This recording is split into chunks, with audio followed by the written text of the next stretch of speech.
नमस्कार दोस्तों, आप सभी का स्वागत है हमारे YouTube चैनल स्टडी इंजीनियर पे।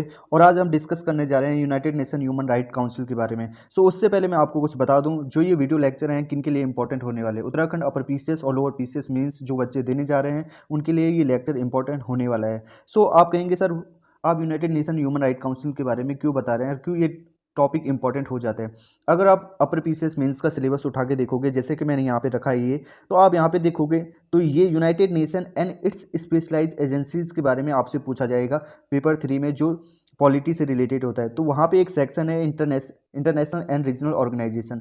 तो वहाँ पे जो इंटरनेशनल ऑर्गेनाइजेशन है that is United Nation and specialized agencies, उनके बारे में पूछा जाए तो वही देखिए, यूनाइटेड नेशन की ही एजेंसी है United Nation human right council, और इसलिए हम इसके बारे में पढ़ रहे हैं। तो अब आपको पता चल गया होगा कि हम बिल्कुल जो हमारा सिलेबस है उसके अकॉर्डिंग ही करंट अफेयर को पढ़ रहे हैं। करंट अफेयर को हम कोई भी बाहर का टॉपिक नहीं पढ़ेंगे जो हमारे सिलेबस में नहीं है। आप हमारे साथ बनिए रहेगा और अंत तक इस वीडियो को जरूर देखिए। यहाँ पे सबसे पहले बात करते हैं कि कंटेक्स्ट क्या है, क्यों United Nation human right council यहाँ पे न्यूज़ में आई है। तो देखिए, जो हमारा कंटेक्स्ट है, कंटेक्स्ट यही है कि जो यूनाइटेड नेशन जनरल असेंबली है उसने सस्पेंड किया है रसिया को from human right council during meeting recently. तो यूनाइटेड नेशन जनरल असेंबली में अभी मीटिंग हुई थी और उसमें ये निर्धारित कर दिया गया कि रसिया को ह्यूमन राइट काउंसिल से हम बाहर कर देंगे। और क्यों कर देंगे ये आप सभी को पता है, क्योंकि रसिया ने वार छेड़ दी है यूक्रेन पे। नाउ सबसे पहले हम पढ़ते हैं कि United Nation human right council है क्या।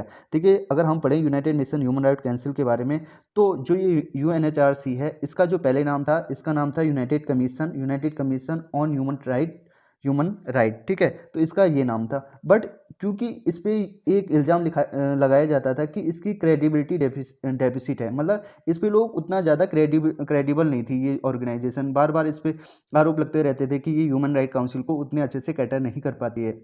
इसलिए इसको रीऑर्गेनाइज कर दिया गया और इसका नाम रखा गया United Nation human right council. ठीक है, अब इसका हेडक्वार्टर है क्या, हेडक्वार्टर इसका जिनेवा में है, स्विट्जरलैंड में। ठीक है, तो इसका हेडक्वार्टर जिनेवा स्विट्जरलैंड में है, ये आप याद रखिएगा। इस तरीके से आपसे पूछा जा सकता है कि United Nation human right council के बारे में बताइए, तो आपको ये सारी चीज़ें उसमें लिखनी होगी। चलिए आगे बढ़ते हैं।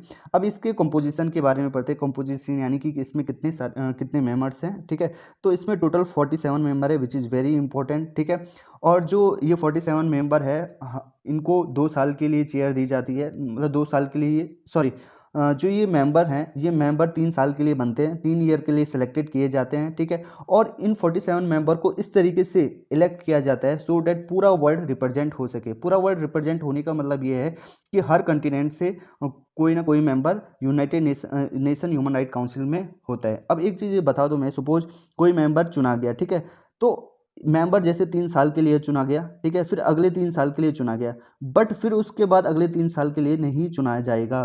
तो इसका यहाँ पे देखिए, ये इंग्लिश में लिखा है, countries are disallow from occupying a seat for more than 2 consecutive term. तो देखिए, ये कंजिक्यूटिव टर्म हो गए, एक ये और एक ये, उसके बाद तीसरी टाइम पे ये नहीं चुना जाएगा। So this is very important. इस तरीके से आपको यहाँ पे ये चीज़ याद रखनी है। तो चलिए आगे बढ़ते हैं और देखते हैं कि इसके फंक्शन है क्या क्या। देखिए, जो United Nation human right council है, एक ये नॉन बाइंडिंग रेजोल्यूशन देती है ह्यूमन राइट से, जो ह्यूमन राइट के इशू हैं उनसे रिलेटेड नॉन बाइंडिंग रेजोल्यूशन ये देती है। ठीक है, अब देखिए क्या होता है कि ये नॉन बाइंडिंग रेजोल्यूशन का मतलब क्या है कि जो भी इसके द्वारा मतलब रेजोल्यूशन पास किए जाएंगे, ये बाइंडिंग नहीं होंगे। ये बाइंडिंग नहीं होने का मतलब कि रेजोल्यूशन सपोज इसने पास कर दिया, अब ऐसा ज़रूरी नहीं है कि उन रेजोल्यूशन को किसी भी कंट्री के द्वारा पास करना ही चाहिए या उनको मानना ही चाहिए। इस तरीके से कुछ भी नहीं है। ठीक है, बस ये एक कई कई मतलब हम कहें तो ये एक एडवाइजरी बॉडी है। ठीक है, तो United Nation human right council pass non binding resolution on human right issue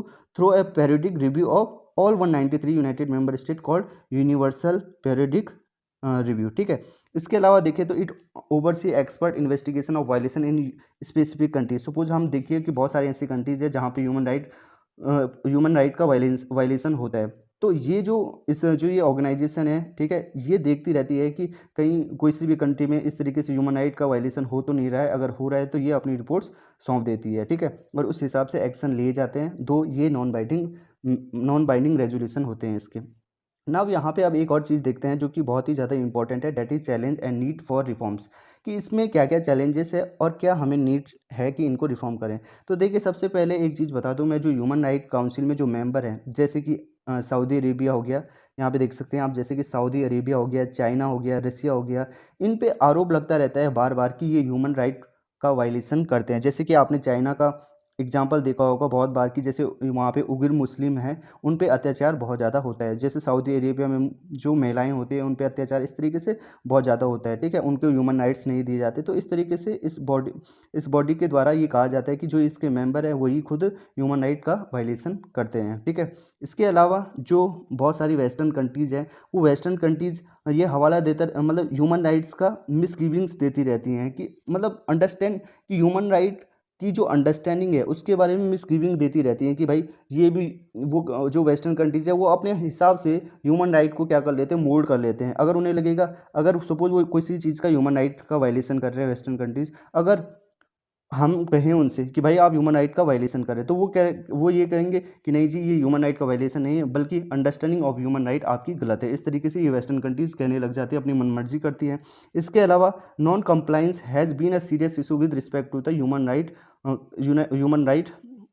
United Nation human right commission functioning. इसका मतलब क्या हुआ कि जैसे देखिए, कंप्लाइंस का मतलब क्या होता है कि जैसे आपको एम्स एंड ऑब्जेक्टिव्स दिए गए हैं तो उसके अकॉर्डिंग आपको वर्क करना है। बट जो ह्यूमन राइट कमीशन है, इसकी जो फंक्शनिंग है, इसका नॉन कंप्लाइंस होता है। मतलब इसके जो मैंडेट्स हैं उन पे अच्छे तरीके से काम नहीं किया जाता या फॉलो नहीं किया जाता उनको।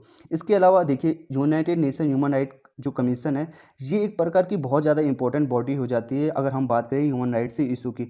बट बहुत सारे ऐसी कंट्रीज़ हैं जो इसका पार्ट ही नहीं है। जैसे कि बहुत पावरफुल नेशन जैसे कि यूएसए की बात करें, यूएसए खुद इसका क्या नहीं है, एक पार्टनर नहीं है। तो मतलब अगर सपोज देखिए, जो यूएस है, यूएस सबसे ज़्यादा एक पावरफुल कंट्री माना जाता है, ठीक है। अगर सपोज ये इसका पार्ट नहीं होंगे तो जो अदर कंट्रीज़ होंगे वो भी ह्यूमन राइट है उसको उतने सीरियसली नहीं लेंगे, और फिर हम देख पाएंगे कि अलग अलग जो कंट्रीज़ हैं उनमें ह्यूमन राइट का वायलेशन होगा, और फिर वो कहेंगे कि भाई यूएसए तो ह्यूमन राइट काउंसिल का मेंबर नहीं है, तो हम भी नहीं बनना चाहते हैं उसका मेंबर, और हमारे यहाँ जो भी हो रहा है आपसे क्या मतलब। इस तरीके से ये लोग करते हैं। तो जो पावरफुल नेशन होता है वो एक पैरामीटर सेट कर देता है, ठीक है। अगर सपोज वो पावरफुल नेशन ही उसमें इन्वॉल्व नहीं है तो जो अदर नेशन भी हो जाते हैं वो भी ढिलाई ढिलाई दिखाते हैं फिर उसको, ठीक है। तो अब समझ गए होंगे आपको चीज़ों को कि किस तरीके से ये सारी चीज़ें हो रही हैं। तो आपने देख दिया कि चैलेंजेस क्या है और फिर इनको रिफॉर्म करने की क्या ज़रूरत है। रिफॉर्म करने की इसी तरीके से जो ये चैलेंजेस है इन्हीं को रिफॉर्म करने की ज़रूरत है।